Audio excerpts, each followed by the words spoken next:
Most traders don't struggle with strategy. They struggle with consistency. They trade good for 1 week, then emotions take over. In day 3 of the mid-year trading reset, we're going to talk about discipline, routines, emotional control, and how to stay consistent in these different market environments. Because profitable trading is not about being perfect. It's about repeating the right process over and over again. And that's what we're going to cover. Dialing in your processes, your journaling, so you can have a repeatable system that you can go back to when all this is said and done. Let's go. Let's go. Let's go. Let's go.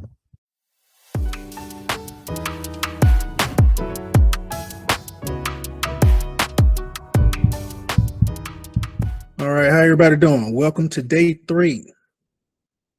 Today we'll be working on execution and consistency. Today's focus, pretty much doubling down on the things that we've done the past 2 days. You're just putting everything here together. So we're building a clear trade execution flow plan. We're going to still continue to create habits. We're going to work on our journaling, trade tracking. We're going to learn the power of reviewing a post and trade analysis. After you've done with the trade, research it, see what happened. You want to continue to define your rules for scaling and adjusting. And we want to establish accountability and consistency. So without further ado, we're going to go ahead and get started with question number 1, day 3. Number 1, trade execution floor plan. What does your trade execution checklist look like? What does your trade execution checklist look like? This is almost like SOPs, the way we started out, how you start, what you do in the middle, what you do at the end, how you start, what you do in the middle, what you do at the end, your flow chart process. You can write this out yourself. And basically it's kind of like I said, we did day 1, how your money is going to flow. Day 2, how you're going to enter the trade. And then you need to incorporate some systems on how you managing the play, how you managing your emotions. And then once you sell, take profit or loss. What are you doing there? Are you researching? Are you wondering what happened? If you won, why did you win? Your trade execution flow process. So a bad trader with no plan is just going to jump in based off of hype. You don't really have a flow chart. You're not following anything. You haven't confirmed any signals. You have not established any stop losses or anything like that. And me personally, I don't do the stop losses, but I do have an exit strategy and plan. So as long as you have something like that, holding too long. These are examples of undisciplined traders. How many of y'all out there undisciplined? I am. Me sometimes. Sean, you the scalper. Man, listen, I will see something. Okay, today I had SPY up 114%, and I said I'm going to exit at, I think it was 672.50. It got up to like 672.53, and I said, ooh, it's gonna keep going up. It's gonna keep going up. And I exited at like 671.98. They threw the Uno card in on you? Yeah, killed me. I was so mad at myself, but I do it all the time. Man, we just got to stay disciplined and focused, man, and follow our rules. A good disciplined trader scans his watch lists and setups, confirms the Greeks, the RSIs, the Bollinger Bands, whatever techniques that you use. You set your stop losses up before entry. You place trades with a clear plan. And then you review your results. Just like Sean just said, you know, he was in the middle of the play. He sold. Now he's able to talk about it and review what happened. Sometimes you got to do that. And he knew he messed up. Well, he knew he could have had a better situation. He had an opportunity and then take advantage of it. Question number 2. Journaling and trade tracking. How are you guys going to do that? There are a number of ways to stay organized and journal. Is anybody here journaling right now? What process do you use? Ain't nothing like good old-fashioned notebook. I started out with the notebook. I got a couple spreadsheets. I'll show y'all that here in a second. Spreadsheets, journals, notebook, yeah, sticky notes, whatever it takes. Whatever it takes. Like I said, they don't have to be fancy. They do not have to be fancy. And once you're tracking and journaling, then just like Sean said, he realized what he's done. He wrote that down, and hopefully it doesn't happen again because he has documentation of him doing it one time, and he's not going to do it anymore. Or he's going to attempt to not do it anymore. Or he's going to know why he did that, what emotion he felt at that time. You want to write all of that in there. Put a date, time stamp on it, all of that.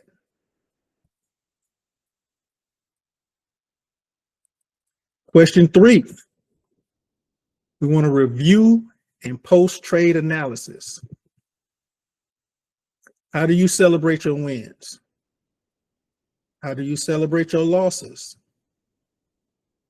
It's okay to celebrate a loss, because when you celebrate that loss, you're celebrating that you realize why you lost.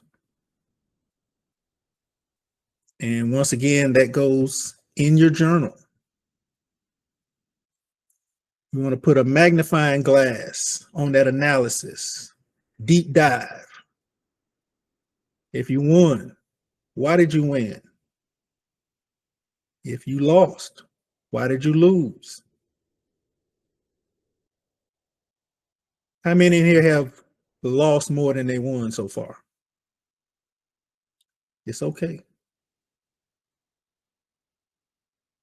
Lost more than you won. There's lessons in those losses. There are lessons in those losses. Besides Sean, anybody want to share a lesson that they did understand in a loss that they encountered? Mine was I didn't have my stop loss in place. I was going to try to exit out quick, but it didn't work. Did you leave with a huge loss or just not enough wins that you expected? 2,000 loss. Huge loss? Mm-hmm. More than 50%. Yep. I had a huge loss. Say again? I had a huge loss. Around that April Trump debacle. I'll call it that. Like I just hoped that I had the AMAC plays, and I just was saying, all right, it's gonna come up. It's gonna come up. I was going on hope and not like respecting the cases. The rules from the master class.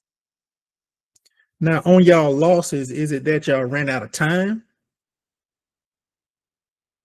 Or it was a loss from the get-go?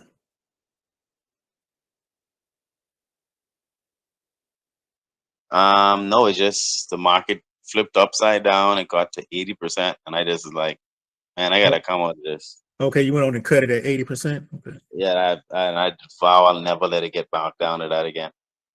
Gotcha. And I was day trading and it switched on me real quick. Then at work I couldn't attend to it like I needed to, and so I lost. That part right there. I'm guilty because I be trying to trade at work too, you know, then somebody come to my desk and cause me to miss my entry point. Then I get frustrated and probably buy anyway, knowing that ain't the level I want to get in at, and then it turn away. But my risk to reward be small when I'm playing at work like that. But that's another story. Question 4, scaling and adjusting. What are your rules for scaling and adjusting your trades? This is nothing more than we starting out with that one contract. Now, me personally, I would like for you guys, if you're new getting started out, a good rule of thumb is 10 consistent wins based on one strategy, because you need to know if the strategy works. So right now, this 3-day workshop is all about y'all just creating your rules for yourself. If you haven't been trading and you're still trying to learn, you probably don't know your exact formula yet. Everybody's different. You know, I'm different from Talisha. I'm different from Belina. I'm different from Ab. But on the most part, we all get the same results. Just one might spend more money than the other. But at the end of the day, you're trying to win as many trades as possible. So there's a specific strategy that works for you, that you like, the setups, whatever the case may be.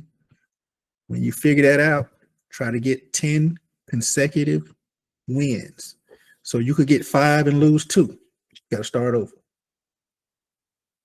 You can get 9 and lose 1. You got to start over. 10 consecutive wins with one contract. Then you'd be like, okay, this thing works. I know what I see. I've mastered the alligator formula. I know for a long time, Sean is in a separate group with me. You know, that's he dialed in on that. I'm going to be the master of the alligator. That was his thing. You got some people use the Bollinger Bands. I started out with the alligator. I used the Bollinger Bands, then got introduced to the charting, and I kind of backed away from that. Now I'm making charting my my go-to for establishing my entries.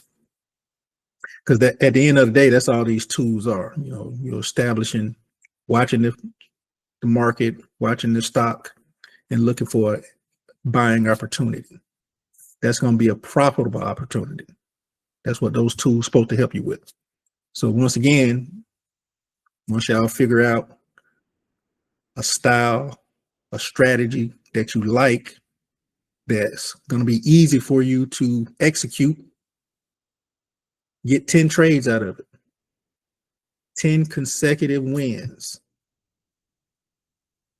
After you done ran 20, 25 trades and you still can't get 10 consecutive, you probably want to look for another strategy or something. But, you know, stay on one for a minute to give it time to work. Does all that make sense? Scaling and adjusting. That's what I need y'all to do.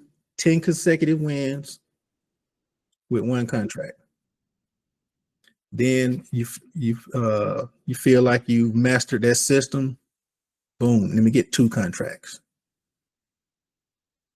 Let me get 3 contracts. Because it's a lot of people, they get cocky after they done got 5 trades, and then they go for the gusto. Man, let me get 6 contracts, and boom, that's the one they lose. You done lost everything you gained.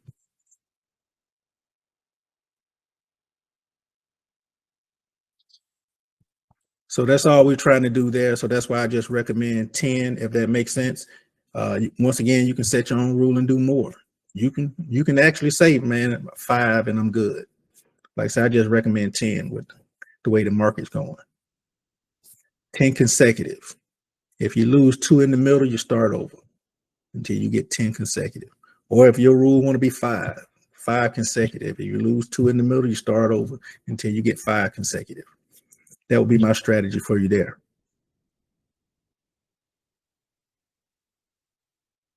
Question 5, accountability and consistency systems. This is nothing more than at the end of the day, when this workshop is over, how you're going to hold yourself accountable.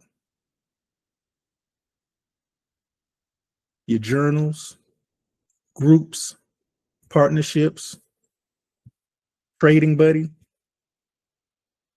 That's a part of your plan and strategy and rules. Find somebody that you can confide in, bounce ideas off of. I know we in this group, you can definitely always do that if you're not getting that at home. Because at the end of the day, when I'm doing charts, man, I like to talk to myself. I like to talk to the charts, and then the charts talk back to me. It's a 3-way conversation.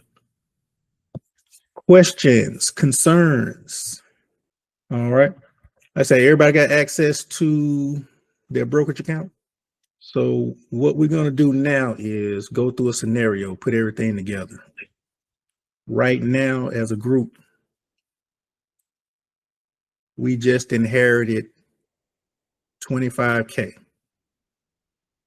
So on day 1, we established a rule of what percent of our money we're going to put in the market. So right now we got 25K. What percent of that y'all want to put in the market? You can say it out loud. You can put it in the chat. 10%. 15. 15%? Yes. All right. Everybody agree with that? We got $25,000 to play with in our account. So 15% of that is going to go into trading options. That sound good for everybody? All right, I'm writing that down. Y'all got your calculators out? Now, what is 15% of 25,000? $37.50. $3,750. Hold on a second. I'm gonna pull a little checklist up for everybody. Everybody see that? Yes. Yes. All right. So we got our 25. We said 15%. We got $3,750 to play with. Now, let's pick a ticker symbol that we think we want to invest in. Gold. Gold? Oh wait, are we doing that small account challenge?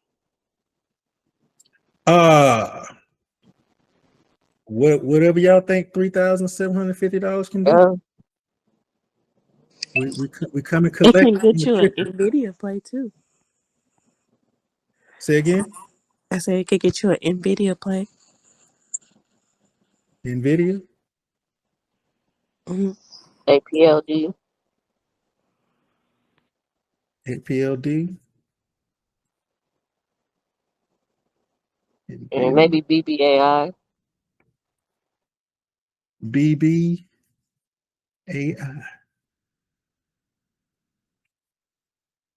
Now, I go ahead and tell you, with this money here, we could stretch it pretty far with APLD and BBAI. So which one y'all thinking? Coming together as a group. Are we being conservative or are we being experienced? Because that would determine our number of contracts, correct? Correct. Anybody else in here? Now, What y'all want to do? let me ask this question. 25,000, 15%, $3,750. Does anybody consider that money for a small account or large account? What's y'all Small definition of a account. small account? Okay, small account. Anything Maybe like no more than 600 to 800 per contract. Say that again. Max.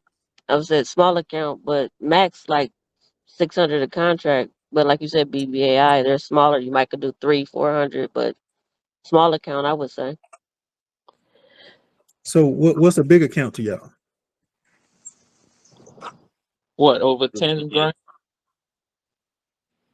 A big over account is like 25? a AutoZone option. Those are like big accounts. All right. So my definition of small account, anything under 1,000. Okay. But you talking about Anything. the total amount? Like like this account is total 25,000. So you saying 1,000 the total amount? Well, No. I'm talking about if you was trying to buy options. People with small accounts, they want premiums that cost, $100, $200, $300. 200, yeah, 300. Yeah. Yeah. So that's the person operating in the small account range. Now, Agreed. this money is not small, but Right. The you, risk that they yeah, want to take at that point. but you lowered your risk. So if your risk is this small, then you probably want to focus on smaller account mentality and looking for Right. premiums, $100, $200, $300. Right.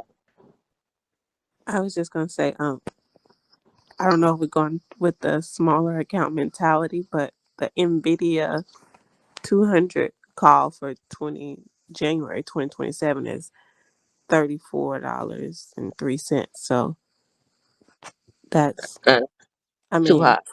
That would be one contract right there. but Yeah. it would be a long, so it may be less stress because you got time. You're buying time on the hand. So I guess. Hey, that's why we're having this discussion. We're Mhm. gonna go through the option chain too, though. So just trying to figure out the money, and then we're gonna go through the option chain and make those decisions. But yeah, that is a process. What she just mentioned there. So everybody want to do NVIDIA? Sure, No. sure, why not? Or APLD? I prefer APL. Well, if you Both. do APLD, you can just have a scale.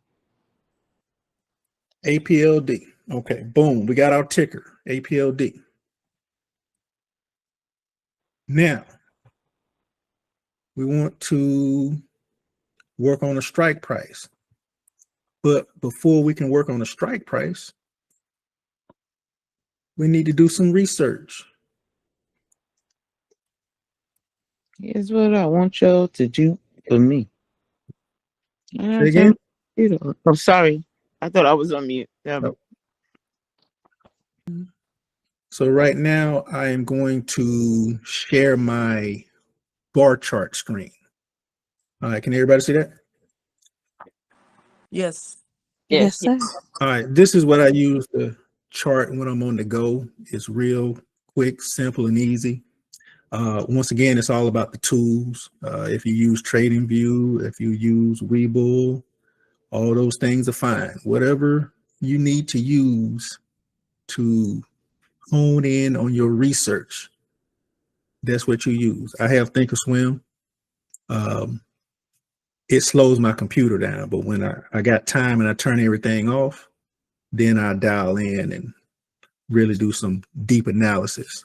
But bar charts, it gets me what I need. When I'm posting those things on the in the Patreon, that's what I'm doing here, bar charts. And it's the free version. It has all the basic tools. So we said APLD.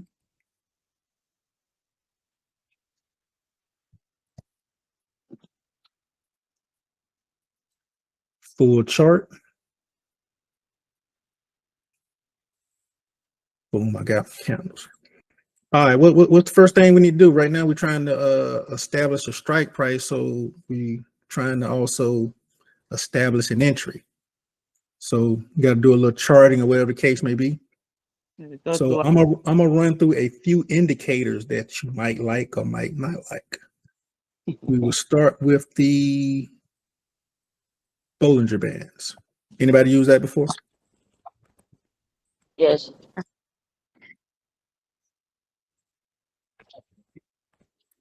All right, so this thing here is real simple. Boom, Bollinger Bands right there.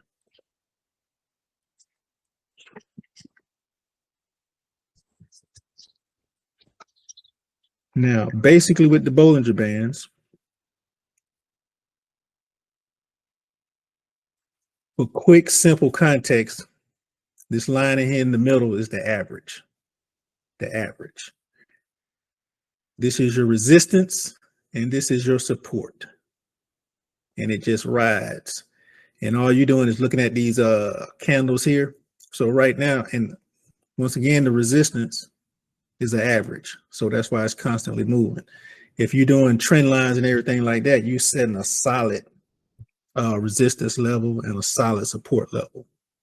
But if you don't want to get in all that, then this here, the Bollinger Bands, can help you with, you know, the average resistance level and support level. And this is the average. Rule of thumb is a little more to it than that, but if you just basic and you're just looking at it, when it hits resistance, you can always expect price to come back to average. If you are a trader looking for momentum. And then if it breaks the average, you can always look for it to come down here to support and bounce back up. Now, just looking at this here, you know what traps say, look left so you can figure out how to go right. Just look at how the candles respected the Bollinger Bands movement. Pretty spot on. Boom, hit resistance, came back to average. Fell below average, didn't quite hit support, came back to average, went above average, hit support, came back down. So any stock you're looking at, if you just want to use the Bollinger Bands until you develop your system, you don't want to stay here. These are training wheels, but it's a good start. Okay. Does that make sense? Yes. Yeah. Like I said, these are good training wheels here. But at the end of the day, you really want to do your support and resistance. What time frame are you on? Daily? When you This do is the daily. it? Daily. I make all my decisions on the daily. Like Trap, y'all hear Trap say he do all his drawings. Is it on the hour or 4 hour? I do all my On the drawings daily, on the daily. He does it on the daily, but he trades on the hour. On the 1 hour. So yeah, this is where I do all my drawing. So take off the Bollinger Bands. Alligator. Y'all know my colors, right? Black jaw, gold teeth, pink lips. Lips. Okay. She great. Sean, you on here? Yeah, he was there. Yeah, The I'm rule of still thumb here. when using the alligator. So what now? I said, what's that rule of thumb when we're using the alligator? Only do calls if you're over the 200-day moving average, and only do puts if you're under the 200. Yep. That's one of them. The All right, next hold one on a is second. Since you said that, let me put that in there. I think we're way above it, but yeah, put it in there anyway. Moving average, 200. See how simple and easy this little free tool is, man? Boom. All right, so they go to 200. Once again, I'm on the daily. There's our 200-day moving average. So we're well above that thing. We in APLD, remember that? That's our ticker. Y'all see these lines right here, pink lip, gold teeth, black jaw. We're definitely in the uptrend. When you see these three lines spread out like this right here, high momentum. So this thing is continuing to go up. We probably see 30 here shortly. Oh, okay. I'm trying to scale back here. So you are bearish. I mean, you are bullish when the pink line is always on top. Remember, well, I say pink line. I use pink. You might go to somebody else and they're using different colors, but the lips That's What is that moving average? Is the 8, the 13, and the what else? the 8, the 13, and the 5. Let me make sure. Okay. Pink is 5 though, right? Yeah, 13, 8, and 5. 13, 8, and 5. And when you're looking at this Bollinger Band, and you might hear Ab when he's talking about his levels, Rams when they're talking about their levels, it's similar to this, but they're just using slightly different numbers. They use 2 indicators, you know, a 5-day and a 10-day. I think Ram used a 5 and a 9 or something like that. And they're just tracking that movement. So this lip is almost like them using the 5, the way that they use the moving averages. But you can just put in this alligator and then just go through this process here. Like I said, the lips on top is always bullish. When you start crossing over, the lips crossed over the teeth, and then they tap the jaw, but they didn't cross over the jaw. David, Yo, you can pick any indicators you prefer, or is there? yeah, it just depends on what you're comfortable with. Like I said, this alligator, you know, you got to understand how it works and moves and study it. That's what Sean was doing. Same thing with the Bollinger Band. You got to understand how it works, and then you pick what's easiest for you to help you make decisions. Okay. Like I said, these are training wheels. No, the reason I asked that because as much as I love you guys, I'd be like, oh, what's the settings? And Moo got one set of settings for her fib. Ab got a set for his fib. Trap got a set for his fib. And I'm like, nobody's numbers look the same. The process is the same, getting that swing high and swing low. But That's it. when I look at, I'm like, oh, those are the numbers. And then I look at somebody else and I'm like, okay, no, that's not it. So That's like asking a cook how much salt and pepper to use. It's just like this right here. Not really. So it's just like this. You got all these levels here. 20 to 22. My numbers, Ab, Talisha, Belina, everybody spot on has charted, and this is the level. So nobody's number may be exact. Belina might get in at 2064. I might get in at 21. Ab might get in at 22. Okay. He's saying that's his entry. But my charting, Belina's charting, Ab's charting, we all came in this area right here. So after that point, it's just picking a number. What you comfortable with getting in. And you know, some people can be $1 off. I have put a limit order in, and I swear that thing took off.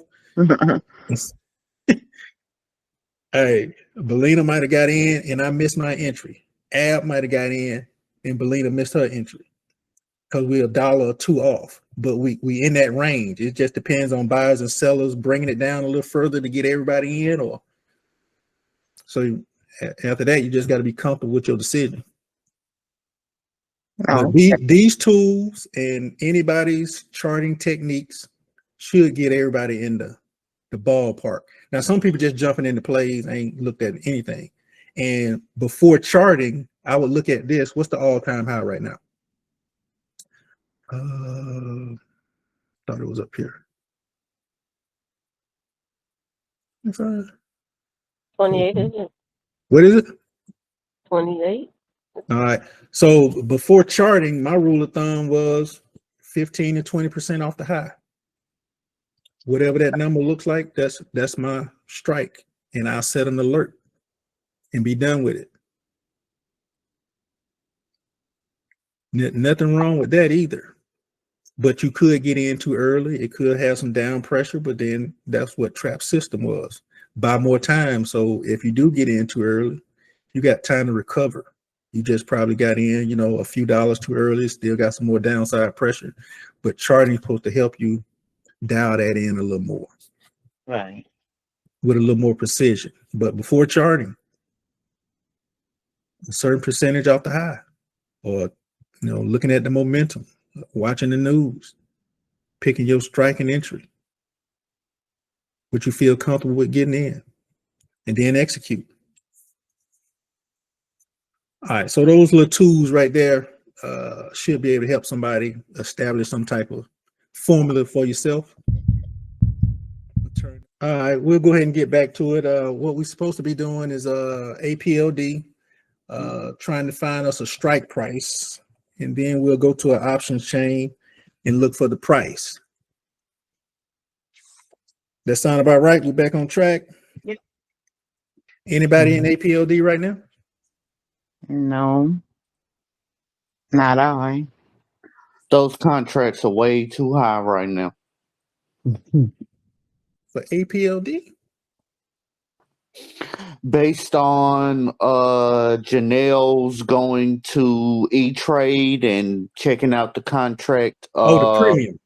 Yeah, Okay. them things are at all-time highs. I'm not touching it till it gets back down to 20 at That least. makes sense.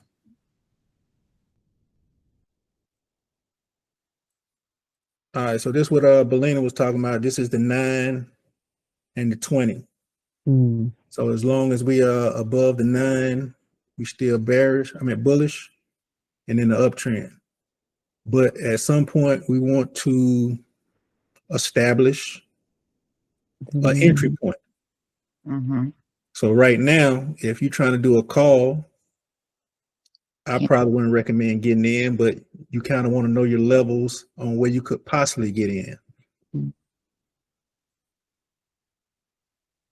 You could run a quick fib over there, swing low, the latest swing high. I will go to this one right here. That would be my swing high. How that look, Rams? That look real good right there. Yes, sir. Coming right down. You're gonna see a little weakness. Now, let me move that out the way a minute.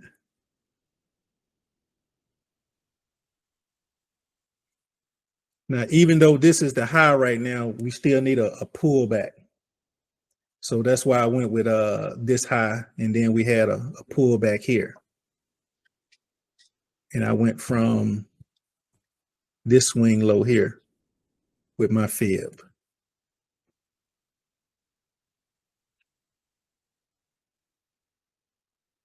And you put that 100 right there. Now, based off this fib right here, we could possibly get up to 28.88 is the next level, and then look for a bounce back down. Now, just looking at these fib levels. I can't see. Did you blow it up? No, you know how you in the little corner on your image is over the fib. Okay, that's better. Thank you. Okay, just looking at these numbers here, which y'all think would be a good entry. So fib got us right here at 2250. Midpoint 2082. Currently, we closed. What did we close at today? We closed at 2653. We had some pressure here the day before. Sellers knocked us back down. And this is where we are today on a Friday. So with that candle looking like that right there, what y'all think Monday gonna look like?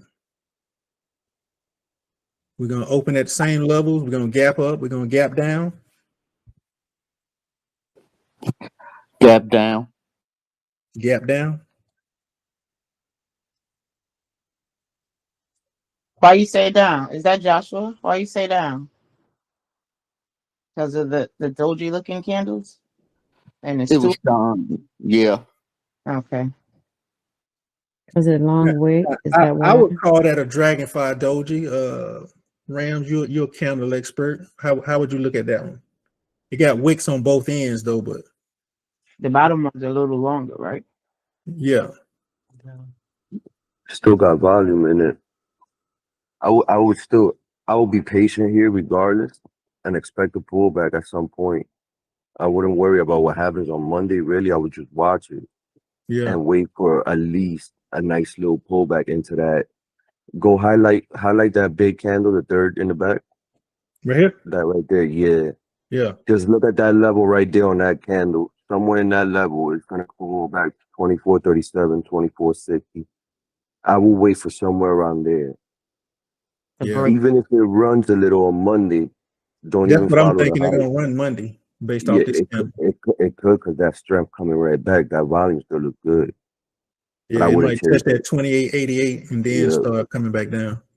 I wouldn't chase it. If you even want to play here, do the Bellina strategy. Hit that orb. Look at that 15. Set the tone. Wait for it to break. You could either wait for the break, jump right in. You gotta press the trigger. If not, you're gonna miss the move. Yeah. If not, you could wait for midday. It's gonna most likely retrace and retest opening range. Mm-hmm. If you see it start having problems around there, you get back in, it's going to shoot back down. See, that's what happened with the NASDAQ today. That's exactly how I hit the NQ today.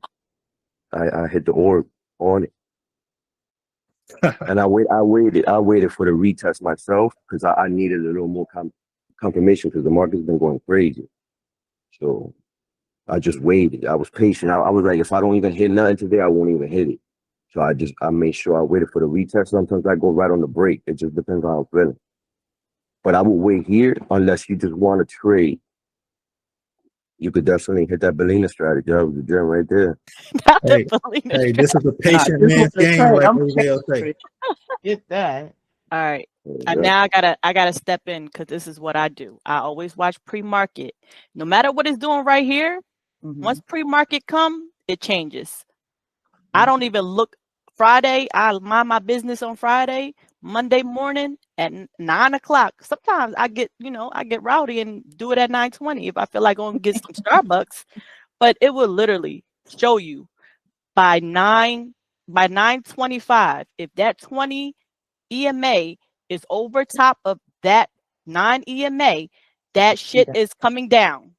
Yes. And that's my first entry point. I'm not even waiting for the 15 minutes. I'm going straight put because I know it's coming down. But that's my strategy that I use. Like I don't even look at, Friday, Saturday, and Sunday. I just keep it where it's at because come Monday and you're looking at it Monday morning, the story changed. So you saying Monday could possibly, this red line could be on top of this green one? Absolutely, 100%. For clarity, I say that with confidence because I'm telling y'all, I watch this, I read it, and I know that I'm not looking after Friday. I'm not looking at the charts until Monday morning. And Monday morning around 9:20ish, that's when I jump in and look at my plays that I have in my watch list. That's when it's going to confirm if that EMA, that non-EMA is at the top.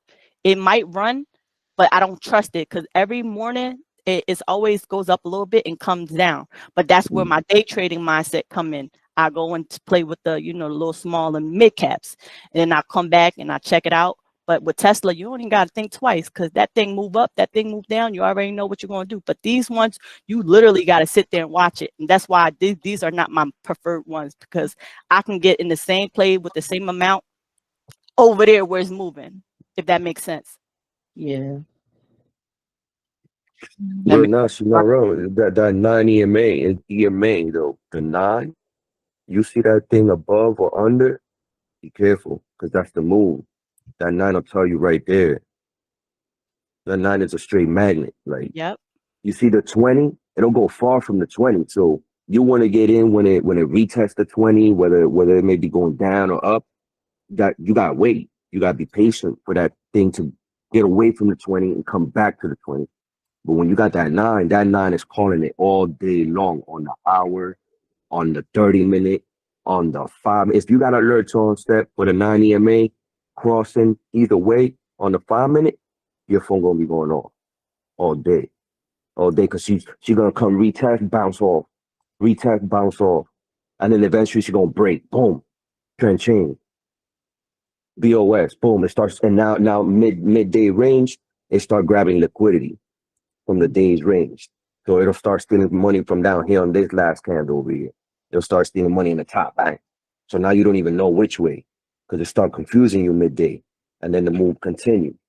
So that's why sometimes you gotta wait for that opening day range and see how the day start develop. Like at some point, 4:30, 1:15, at some point within the day, it will come retest that day's range and break. But there's a lot of strategies out there. It just depends what you're comfortable with. Like even here, I would wait. I would wait till it sets the tone here. Because see why David did that? Because he wanted a certified higher high with the higher low base right there. That's the structure. So the next structure hasn't been built yet. They're still working on it. So regardless of which, this can bounce up real quick on Monday and then start retracing back at some point. Make a new high low continue. You have to be patient. I will be patient here. If not, if you want to trade, like I said, that Belina is going to hit right there. Or boom, you set a box, or you could put the line on top and the bottom. I do the box because when you build a box around it, the box is going to build a dashed line in the middle. So now you know where the middle is. It The whole builds range. automatically? I never saw that. Yeah, you just build a box. The box indicator on TradingView. Oh, on It's trade. just a box. Yeah, and you as soon as that 15-minute close, you just build a box right around it, wick to wick, everywhere price is. Cool. Rams, I would love to be in like the day in the life of, trading with Rams one day. I'm just throwing it out there. If you want to I second that. hit us up on a Google Meet, like, yo, this is what I do. Even Thavion, like I'm telling you, Thavion is sharp. If y'all want to do it one day, Gonna be at work. a little friendly. I'm gonna show y'all what I do on a day-to-day basis. You catch me on one of my days off. Little trade-a-thon. Hey, I'm only going to trade with $100 though, Belina. Absolutely not a trade-a-thon. We really want to see how we're not going to talk. We're just going to watch. All right. Belina, stop starting stuff. And then you can say questions at the Y'all don't I even like that understand. idea. Rams is one of them ones. Yeah. Let us know ahead of time. I'll take off. For sure. Appreciate you. Right? I've been waiting for this man to join one of these, Thavion. If it's you and him on there, oh my God. He was on one with abs, believe He always in there. Ram be low key. Yes, he's quiet, but he know what he talking about. He got money. For sure. You got more money. Rams, I'm not bringing my wallet. It's all right. Davion said it's on him. No, not me. Davion said he bringing $100. We gotta eat and dodge. That's it. Bowl of cereal. That's all I can afford for you guys. All right, for practice, what strike we picking? What price we feel comfortable going with? I don't know. Now that Rams is talking about wait until Monday, but well, we want to wait on a pullback. We're not Belina. So get Belina's thoughts out of y'all mind. You're triggering me. We long term. We want to wait on a pullback. So okay, what do this. Pullback do we feel comfortable with? That's what we're gonna do. Do this. So David, right off on TradingView too, you can chart the actual contract. So you go see what contract you want. So you can start that contract on TradingView on the option. And then I know they do that. I'm going to my brokerage account though. Oh, okay. So now in this case, if you were concerned on what premium to pay for the contract, you say, okay, if I'm looking at the chart and this thing, if I expect it to pull back to $24, $40, $23, whatever the case may be, let's say even at the 2082 is where it starts, where I'm like, if I could grab some liquidity from there, will be great because I'm still in bullish structure there. You might think, oh, we breaking down to the downside, but if you look at the last lower, you good. So if I could grab some liquidity down at 2082, starting right there, it'll catch my attention. So I'll say, okay, how much is the premium worth down there at 2082? I got no idea doing the math. So now I go and chart the actual contract. So that'll tell you whether it's $542, or if you go down to that level at 2082, it'll really go down to $324. So that's the discount. Y'all That's understand what he's below the saying, right? boat. Yes. So this is what Josh was showing you guys yesterday on TradingView, how to look at the premium. Mm-hmm. So let's say I could start taking an entry. I could get my feet wet at 23 level when we take the liquidity off that last candle right there, because that left an imbalance. So now if we could just take that imbalance and run, that's fine. I already got my foot wet. But now if we take that imbalance and fail, and we grab liquidity from down under at 2082 level, all the way to 1780, really. Somewhere around that level, you could grab all that liquidity and run. So now I can wait and see what the premium is down there and say, okay, if I got in at $24, I boom, now I can average down at that level because I know that's the discount, that's the load the boat. So that's why I'll be like, all right, cool. If I got 2 contracts to start off with, yeah, I could get 3. Now my average really go down because I know I'm on a discount level right here, and I could just let it run. Yep. Y'all understand that? So right now we're just gonna say that we're looking at a strike of 21, 22, and then we're gonna go to the option chain, like Rams was saying, see what our premiums are, see what strike price we want to get, see what expiration we want to get, see what the prices are, and see if we feel comfortable. Remember how much money we're working with. Do we remember that? $37.50. $37.50. All right, so everybody in agreement, we trying to get like a 21, a 20. What's a good strike? 21. If we want the price to go down to 20, then we're probably looking at a 25 strike. But once again, it depends on price. Everybody agree with that? If we look for price to come down to 2082, that's what we want to get in at. So we can start looking at the premiums from 22 to 25. Okay. The strike prices. Okay. All right, so we'll go to the options chain now.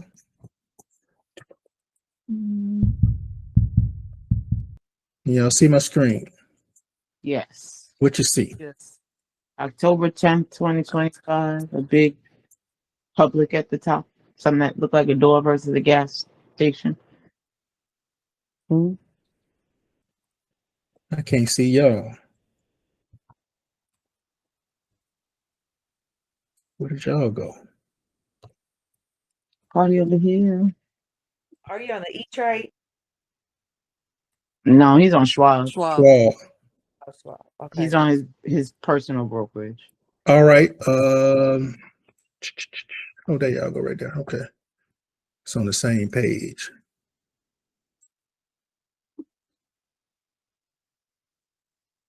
So what strike price, what expiration are we thinking? We've established a strike price, but how far out do we want to go? We doing a swing? We doing a lead? Whatever our money can afford. You know, the farther out you go, the more expensive it is. But I always tell everybody to start at 6. 6 months. And then we can work our way back. 6 months. Okay. That sound good to everybody? Yeah. October, November. Yes. So that's April? Yep, April. Yes. April 2026. 196 days out.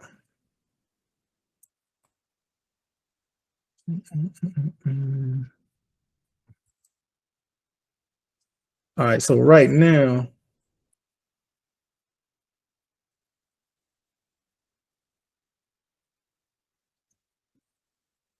April 17th. So if we waited for price to come back down to 22, we will be looking at a premium, a strike price around 25. Now, like Ram say, these are the current prices now, but you know, as price comes down, these premiums are going to be cheaper. But like I was showing y'all guys the other day, on my columns, I keep my premiums up here, the 52-week high and the 52-week low of the premiums that were paid. So yeah, these premiums are pretty high right now. 52-week high, 963, and we're currently at 850. There's no upside to that. So this is definitely not a good time to get your money's worth in APLD. Okay. Does all that make sense? Yes. Yes. Now, like I say, you could go ahead and, you know, pick a premium and everything like that. But if you go back over here and look at how high it's been, it is just way too close. You don't have much upside unless you spend a lot of money, buy a lot of contracts, and then you just make your money off of volume So the with a whole closer bunch of contracts. so the closer it is to the 52 high, it makes the premium lower. Is that correct? It makes your profitability lower. Okay. Now, this 52-week high could go higher, but right now, all you can gauge off of is how high it is right now. And this price right here is $8.85. That's $9.95. That's $1. So if we do our math, 9.95 divided by 2, 497. Doesn't change. You want this premium to be around 497 before you try to get in. And right now we up here. But as price comes down, like I said, we were looking for it to go 21, 22. These premiums will get cheaper. So ultimately, that's what you're looking for, those premiums to at least get 497 if we wanted to enter at 26. Now that's April. It could be some other premiums a lot closer that's going to be cheaper, but I doubt it because this thing is just running at an all-time high now, period. So this would just be something we'll watch. We wouldn't even really get in it. I wouldn't, not right now.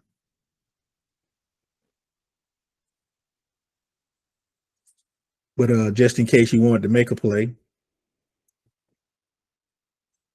if you're going off Trapp's method, which one of these would you get in? What would be our strike price?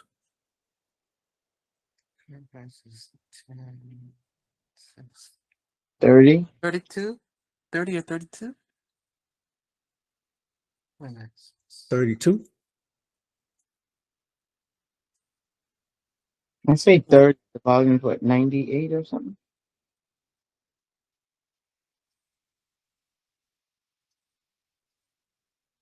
And the opening interest, yeah, 30. Oh no, Yeah, if you're looking at Trapp's method, you're probably looking at strike price of 33. 33, yeah. If that was your strategy of going with the open interest. Like I said, I don't always pick the highest open interest. But if that's where we were going, it would be 33. And once again, premium is still high. Highs is 790. Right now it's at 695. So I would definitely wait for that premium price to come back down so you can get a better entry.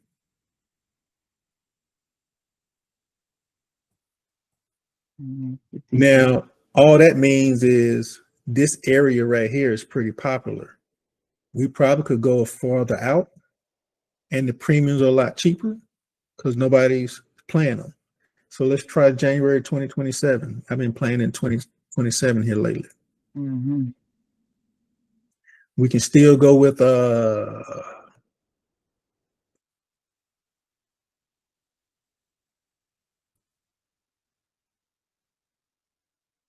what y'all thinking, 27? See, these premiums still high. 1256. Right now it's at 1120, 1199. Right now it's at 10. See, even these premiums high. This thing's just been running. So It's a good stock. You just got to wait for the pullback and you got to wait to catch a sale.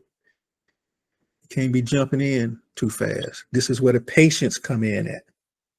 You know, on day 2, we talked about setups. You got to be patient and watch your setups. Wait for them to form. Wait for your prices to come where they need to come. That's why all your research comes in at.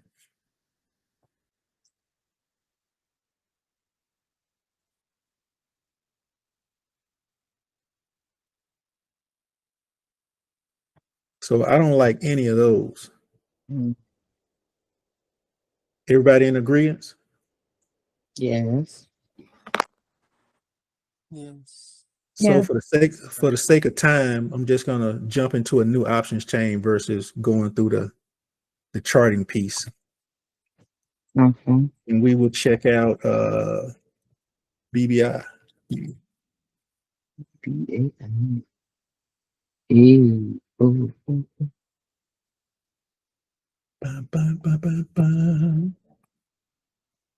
Right now it's at 713.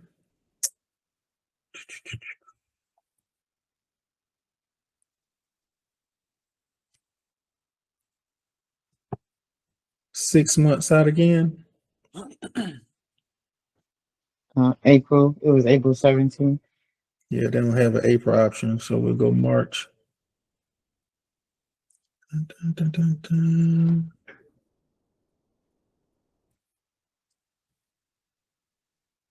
Current price 713. Me personally, with them being this cheap, more likely I probably do a in the money because they're real cheap. So I would do a 7 if it was me. But you could do the 8 to 9 if you want to save more money. Keep in mind we got $3,750 to spend. The question is, do you want to put the whole 3,000 in here? Or because once again, this is based on trades. So we could probably, with these things being so cheap, we probably could do 3 or 4 contracts for this stock here. And if there was an entry for APLD, could have did 3 or 4 for that. So we were able to get 2 plays without $3,750. Or you can just let it sit on the side. You don't have to play it until you get the absolute setup that's going to get you into a position for great profitability. So with that being said, what play would make most sense for us to get in here? They all got great open interest, so you can go either way.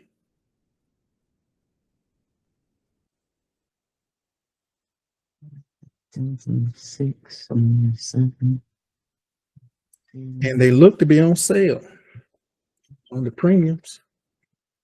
My 7, what is that? 340 is 120. 310, Oh, that's definitely on sale. 155. $140 less than normal. All right, so yeah, that's on sale. No, I needed to be at 177 if I wanted to get this one.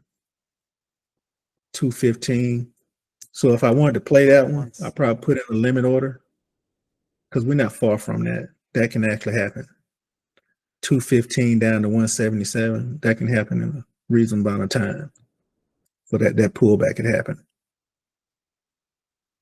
So yeah, based off the sale price of my premium, 355 divided by 2, 177. I'll put a limit order in for that and wait on it. 3, 4. Now I think this one right here you can get in 3.4. $1.70. By 20 cents. Yeah. So all these are pretty close, reasonable. You could actually get in at these and no harm, no foul. But if you want to stay true to the strategy and the process, set it at 170 and let it come down. For this one right here, that 190, let it come at 170.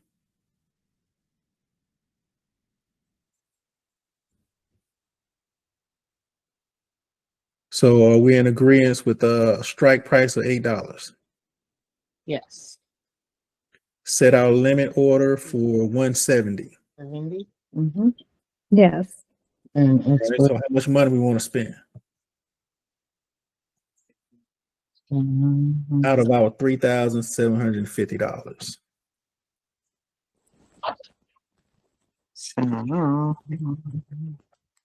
Come on, calculator.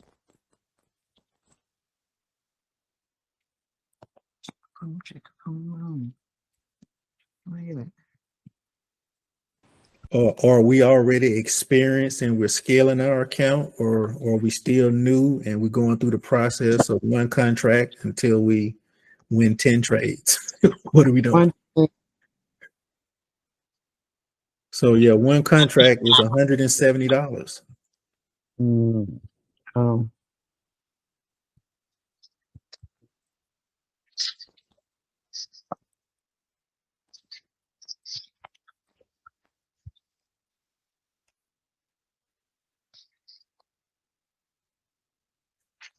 How did you I get think that we amount? should go scaling.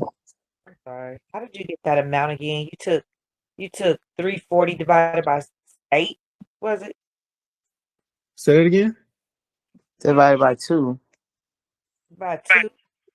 Well, I Yeah. guess it was on So $7 right now one. we're looking at the 8 strike. The low right now is 190.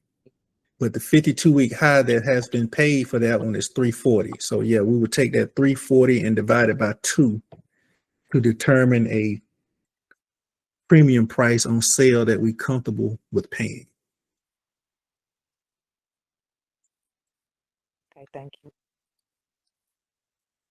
And keep in mind, this is how I do it on my system. Like Ram said, he's on TradingView. Y'all have that option. I don't use TradingView, but y'all still have that option of looking at your premium prices. I can see my premium prices right here and the high, and I make my decisions this way. But the same thing is done on TradingView, but he has it on the actual chart, which I think is awesome. I definitely would love that play, but like I said, I'm good here. I'm used to this, and I do my math and get my premiums that's on sale and comfortable. And then on the flip side, boom, when they take off, my premium is moving up with the stock price, and I have so much room for my premium to run. Easy, 100%. Like I said, some people, if you're buying your premiums too high, you're not gonna get 100%, and that thing will turn back on you. You know, I have seen some people get 95%, 90%, and you know they holding it because they're waiting on that 100, and they think he's gonna get it next day, but it's exhausted now. Okay, so And that divided by your premium is exhausted, and the stock price is exhausted. You didn't even have any more room left on your premium, but you wouldn't know that if you didn't do this math or look at your 52-week high. So you took that 52-week high and you divided by the ask price, which is $2, correct? Say that one more time. You took that 52-week high and you divided it by the ask price, which is $2. No, I just divided it by 2. Whatever these 52-week highs are, you just divide them by 2. Got you. And Okay. then whatever your answer is, you want to make sure it is lower than these. Okay. Lower than the bid. Okay. Yeah. Thank you. And see, this is the low. The ask is always going to be high, but I'm always looking at the low. See, and this column here is last. This is the last price that was accepted. This is what the market is asking for. They're asking for 170. I never go with the ask, which is the market order. So whatever the market is charging, you can just hit market and it's going to give you make you pay the highest price. I'm willing to save, 5 cents is $5. In this case, that's $10. But somebody got in, the last person that paid got in for 165. So if you want to get in immediately, you can always put in what the last person was accepted. Or you can still wait a little more. Put that one in. It don't always hit right away. But that's where that patience come in at. But like I said, right here is what the low is right now, but this is not our number. Our number is going to be 173. So when I click on that,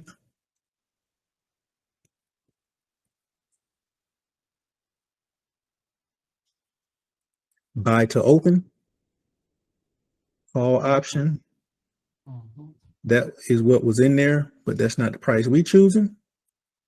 We said we're going to do a limit order and we're going to wait on it. 173.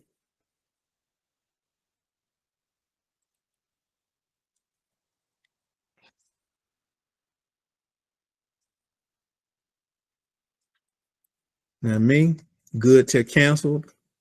I could be busy. 2 or 3 days, don't look at the account. Whenever it hit, boom, I'm in there. Review order, place trade, and we good. We in there. Now we just got to wait till they execute.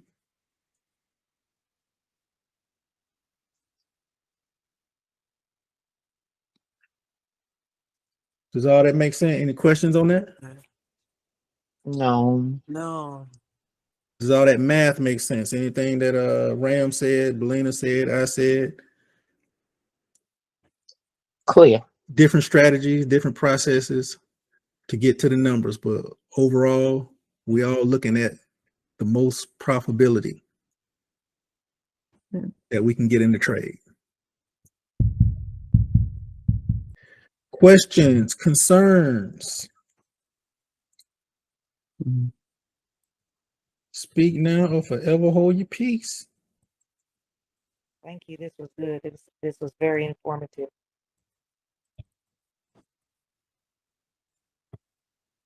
Rams, my guy.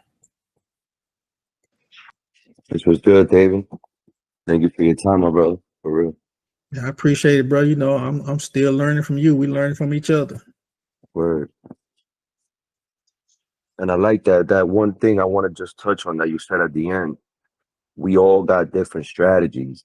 So it's what you're comfortable with and what you see that you're comfortable with seeing. Every time you see it, boom, you can act. Anything else that clouds your vision is just noise for you. So don't worry too much about what the next person is doing. If how David just explained the whole option chain, and you can grasp that, that's what you use. That's a strategy. That's his strategy. It works for him. And if you can understand it as well, it can work for you too. If you understand looking at structure and looking at the chart, the straight charts, then that's what works for you. But that was a very good point that he touched on. Different strategies, everybody's on the same goal. Everybody's seeing almost the same picture. Because remember, somebody asked the question earlier, oh, because everybody's not getting the same exact number. But remember, these levels are relative, because it can very well just swipe the last candle and just take liquidity, but you thought it wasn't really going to go under that last candle. So it's really all relative and zone. So when you say it might hit $500, it might hit 498, 497 and jump, 499, or 499.99 and jump. So it might not be exact on the dollar and cent every time, because it's always going to be relative. But that was a good touch at the end right there, Dave. Word. All right. Appreciate that, brother. Appreciate that. So just going back to our sheet, man, I think we covered most of it. We did our ticker symbol. We got our money that we was allocated. We was allocated $3,750. We decided to go with one contract for 176. Didn't really get into the delta and the theta. Those were pretty cheap and reasonable. We use our entry rules. Didn't really get into stop loss. And we was going with checking our profitability by looking at those discount premium prices on ways to get, you know, the best discount premium and a good entry point.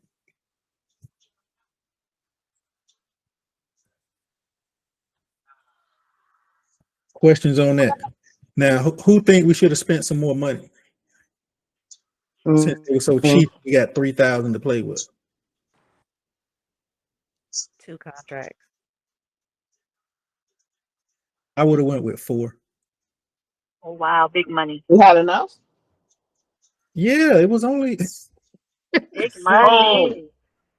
I it thought we was was doing only a a small It's only account. $170. yeah, it was only $1.76, which is $176 times 4. So I got 1,700. I was thinking maybe 10 contracts, I guess. Don't ask me how I got that number. oh, But $1.70. hey, but this goes back to us setting up our rules. How much money do we want to allocate per trade? See, that was a trade.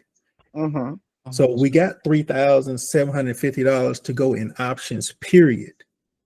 Okay. So now that was a specific trade. So we could divide this 3,750 into 3 or 4 different trades, or you could load the boat into one trade. But sticking to your rule, this is the money that we was going to use. So like I said, with what we just did, APLD, no, BBAI. I would have did 4 contracts at 176, which would have been $680 deducted from our 3,750. And we still got money left to play. And keep in mind, remember, we're still supposed to leave some dry powder. There's another formula of our rules on how much option money we're supposed to leave on the table too. So we're supposed to leave 25% of that? Say that again? Like if your standard was to have 10 to 25% in your account, we're supposed to deduct that from that 3,750. For trading, because you know, once again, if our play went left and it hit the bottom, you can sit there and wait it out, or you know what I'm saying, you can average down, and you got some money on the side to average down, because now you're pretty much guaranteeing that it's going to go back up, make a little money on the way back up. But if you don't spend everything, you can't do nothing but sit in and wait. No, I'm asking specifically because we know we came into 20K, but we said we were only going to use this 3,750. So before we even started, we should have said, well, let me take out this whatever percentage. You're right. You're right. You're right. They had a different number. We should have did a percentage on our 3,750 on what we need to leave on the table and not invest. Right. So does anybody have a number for that? What percentage y'all feel comfortable with? 15. That does reduce now how much we're going to trade with. $1,000. How much? 100%. 1,000. I would have used a dollar value.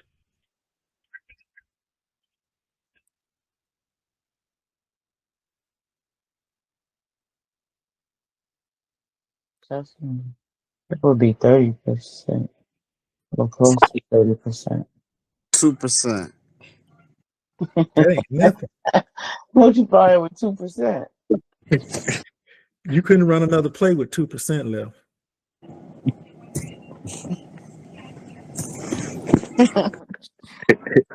I like another 15 or 20%, to be honest with you.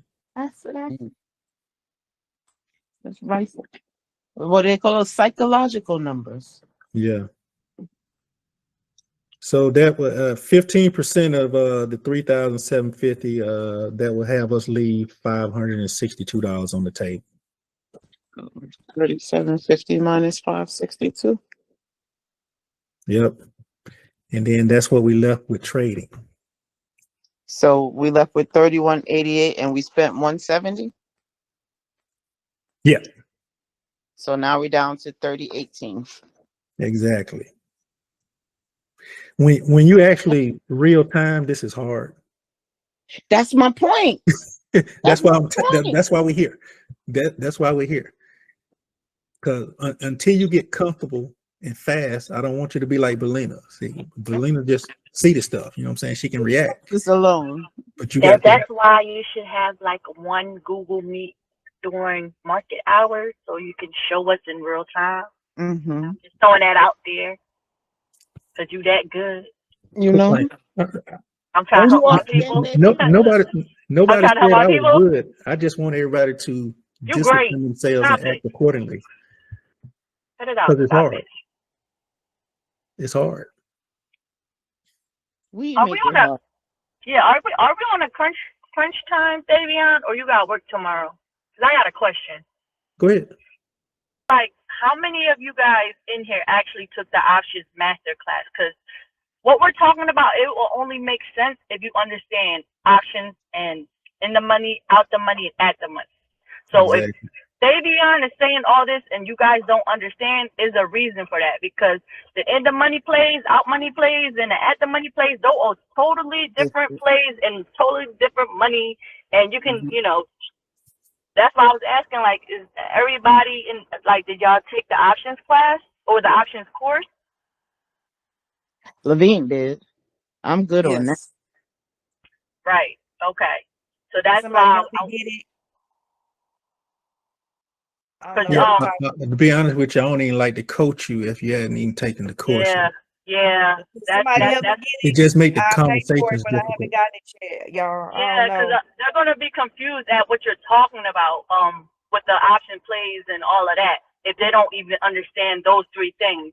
So maybe they should do some homework on. You don't even need to take the options master course, to be honest. If you're already into deep with us right here, just go look for what out the money, at the money, and in the money means. And then the options change might be a little bit more understanding, and you probably understand it a little bit more. But it does make a price difference for every play, and it does have different values, especially within the options chain. So when you see certain things, they're in the money, out the money, and at the money, and they're totally different prices for that. And it comes with totally different consequences if you don't pick the correct one. Yeah. And that just goes back to you knowing your brokerage account too, because going over the course, Trap teaching you all the fundamentals. And I see a lot of people in the chat, man, they don't went through the course. You can hear it in them. They know the numbers, and then they get to the brokerage account and they don't know what to do there.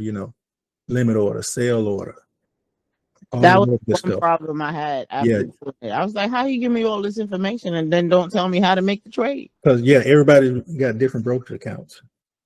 Like some of you TradingView people, you can actually do the trade on TradingView. I go with my brokerage account specifically. You could do it on Thinkorswim too, make the trade inside the app, but I don't do that. I need a little space in between, clear my mind before I push the buy button. We wish nothing but the best for everyone. We are family. All right, so what I'm about to do now, I'm gonna put a Google Doc in the chat. Okay. And this is just gonna be your Bible, so to speak. All the notes that you have taken, all the brainstorming that you have done. Once you have dialed in your final answers, you want to document them on this sheet here. Okay. To have a true blueprint of your rules, your strategies, your processes, and your procedures for getting in and out of trades, maintaining discipline, keeping yourself motivated, documenting those affirmations. Once you get everything dialed in from all your notes,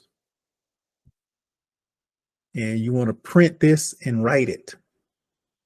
Don't type in it, print it and write it. Now, also, when I send you this, don't ask me for permission. As soon as y'all open it up, change the name on it, save as. Put your name and your identity trader workbook. Okay. And then you can always have that on you. So as your rules change and you become more sophisticated and seasoned, your rules might change. You come back and create a new notebook and rewrite them. Stay consistent on that. I ain't gonna lie, this helped me too. I had rules, that was wrote down here and there, but this kind of helped me dial in. And as I grow, I already know there's a few things I'm gonna change, especially like the scaling piece. at some point, I don't know if y'all know Mr. Larry. Mr. Larry says Mm-hmm. you don't buy no less than 10 contracts on Mm-hmm. anything. He don't care what the price is. That's where he at now. Everything is 10 contracts and up. Comfortably. Meta, Netflix, the cheap stuff. 10 minimum. That's where he at right now. That's where I want to be. That's my goal.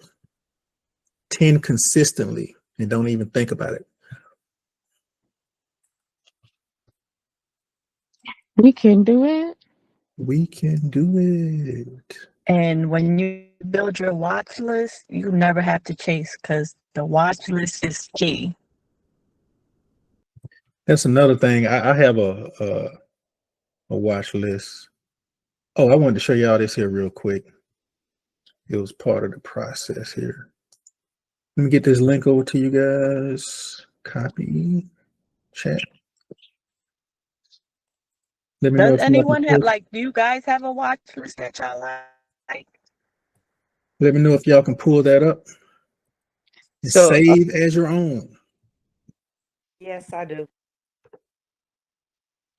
Got it, Davian. Thank you.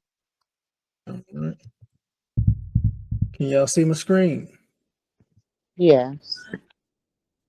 All right. So when I initially started, I had a notebook. I operated off that notebook for about 5 days when I got trapped course. After that, I created this Google Doc here. This is how I tracked my 10 stock checklist. Based on what we were doing today, I just wanted to show y'all this example so you can keep yourself accountable and tracking and everything like that. Now, this is just a screenshot, but I actually have all type of math formulas in here.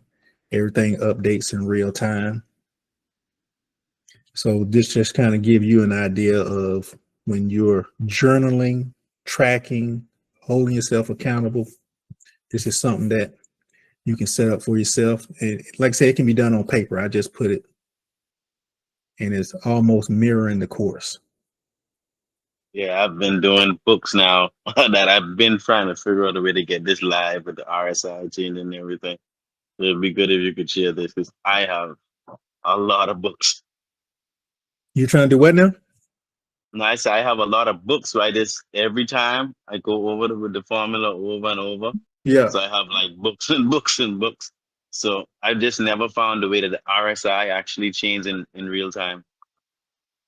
Yeah, it's a crazy formula. Now with the RSI on my sheet here, I was putting that in manually because there are not a lot of sites that you can pull the RSI from. So, but once again, when I was tracking this, I was looking at the numbers, but it is better to look at your RSI on the charts because it moves just like the stock or whatever, if that makes sense to everybody. So I learned to look at the RSI like that versus looking at the number. But you know, in the course, he'll tell you anything over 70, overbought, anything under 30. So I was always looking at that happy number, you know, 50, 60 or 50, 40. But now I don't even look at that. I look at The movement. the movement. There you go. That is key. It don't even be the number no more. It be the movement because it moves just like the stock. So that's tracking for yourself. Journaling, like I said, you can do all that in a notebook. Alex in the group, man, I saw his little notebook that he wrote down where he was tracking his profits. Phenomenal. You know, he old school, so I get it. So I respect how he put that together. He understand what his numbers are. He got certain things highlighted. I mean, he had like 2 pages. So, you know, he been working. He been selling and buying, selling and buying, selling and buying. He had a lot of trades in that book. And I also have a profit calculator because at some point when I got started, man, I was just all over the place. And then I was like, am I really making money? Do any of you know if you're really making money?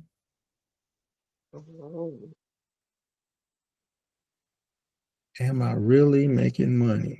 Maybe. All right, this is a way I was start tracking my trades because at some point I was all over the place. These are my numbers from last year. Once again, these are a whole bunch of formulas in here. Everything updates in real time. So only thing I do, put the date I purchased, when I sold, my ticker, all this updates manually. I mean, automatically. Put my premium in, so I'm tracking everything. So you created that layout, or it's part of the calculator? No, I created this. Oh, okay. So if y'all wanted to just get these right here, Yeah. and track them yourself, this is pretty much all you'll need, and then do the math. I'm sorry, the stock price here. What I like to track, because sometimes you get lost into this. When we were looking at premiums, we actually forget how much the stock was at the time that we bought, which is key to me sometimes. So this is the current stock price if it updates in real time. But when I bought it, it was at such and such price. Right. So yeah, I like to put that in there. That's something I have to put in manually, but I put that in and track it. And then whatever my premium prices are at the time, the strike price I chose, my expiration, and how many contracts I purchased, and how much all that cost. And then when I sell it, I put it here, and then my calculator calculates my profit and loss. Here, the amount, and then I have this one set up as percentage because we like to stay focused on our percentages. I need this in my life. Now this thing right here is real long because I had a ton of trades last year. As you can see, trading one account multiple times. Like I said, this thing is real long, but I'll just give y'all a screenshot so y'all can at least, if y'all want to, write these things down that you can start helping yourself track. And that is going to do it for us tonight. Everybody got their rules? Yep. You got your Bible to write it in? Yes. Yes. We've documented some gems. A lot. Yes. 3 days of activity. I feel good. I feel good. Gotta get organized now. That's it. For sure. Thank you, Fabian, for your That's what time we and got sharing. Saturday and Sunday for, to get organized now. Process all Mhm. this information, get a good night's sleep, and Saturday and Sunday go at it. Get your numbers together. And you put the link in for tonight. I want to be able to go through it again. Yeah. Well, it's live now, so as soon as we get Okay. off, Oh, it'll okay. be It'll open be okay. Okay. for sure. Thank you. All right, you guys. Have a good weekend. Keep up the good work. Millionaires on the line. Look at all the millionaires out there. Won't he do it? Won't he do it? Let me give y'all a smile. Y'all see me? We see you. Yeah. Yes. You always got that smile, baby. You always got that smile. You be teaching and smiling. I be cracking up over here. Oh, really? Yeah, you Yes. do. He be Teaching and smiling like smiling? that damn Levine with all these dumbass questions. That's why he's smiling.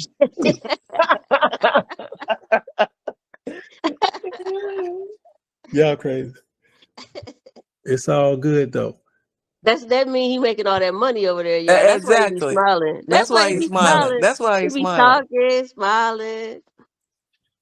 Y'all make me laugh. That's all I can say. Thank That's you. all I can say. Yeah.